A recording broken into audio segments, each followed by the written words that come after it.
A tutte queste noi diciamo alle famiglie che li accolgono di mandarli al Dipartimento di Prevenzione che è disponibile a fare dei test proprio perché possono rientrare a svolgere la loro attività di badanti nella maniera più tranquilla per l'anziano, la famiglia e per loro stesse.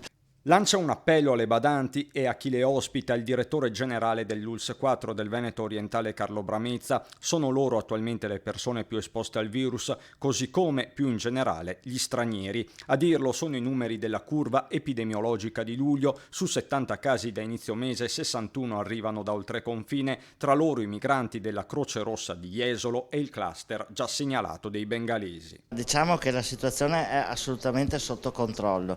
Il numero dei positivi che sono all'interno dell'azienda dell'ULSS 4 Veneto Orientale sono pochissimi, sono 70 che tolti quelli della Croce Rossa e tolto il cluster dei bengalesi che sono entrambi adesso sotto controllo, parliamo veramente di una manciata di persone. E in questa manciata ci sono 3 operatori sociosanitari delle case di riposo dove però l'allarme sembra rientrato. Nelle case di riposo il tasso è 0, cioè nessun anziano in questo momento è contagiato del virus.